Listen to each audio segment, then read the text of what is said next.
তপ্ত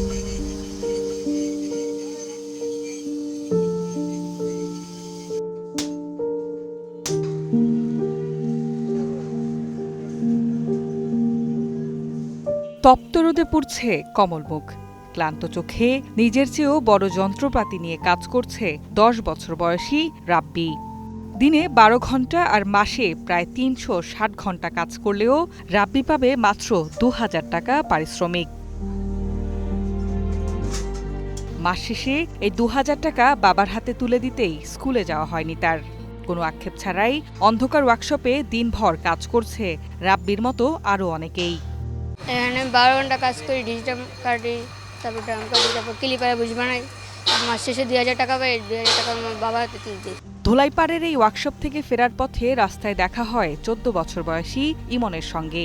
কাজের সন্ধানে ২ বছর আগে বরিশাল থেকে ঢাকা এসেছে ইমন।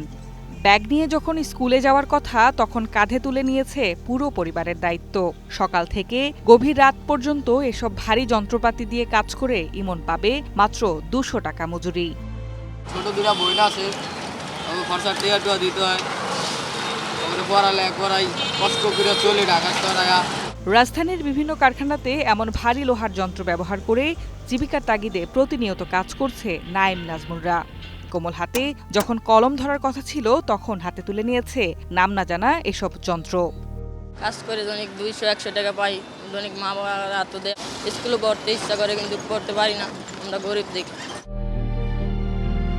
দেশের আনাচে কানাচে পড়ে থাকা প্রতিটি নিম্নবিত্ত পরিবারের শিশুদের বেঁচে থাকার এ লড়াই যেন যুদ্ধের চেয়েও কম নয়। প্রতি মুহূর্তে যাদের সমীকরণ, কাজ থামলেই থেমে যায় চুলার আগুন। বাংলাদেশ পরিসংখ্যান ব্যুরোর সর্বশেষ ২০২২ সালের তথ্য অনুযায়ী বর্তমানে শিশুশ্রমে যুক্ত প্রায় ৮ লাখ শিশু। এর মধ্যে প্রায় ১০,৭০,০০০ শিশু ঝুঁকিপূর্ণ শ্রমে নিয়োজিত। শিশু শ্রমের ব্যাপারে স্পেসিফিক্যালি যদি আপনাকে বলি, child is considered a child under the age of 14।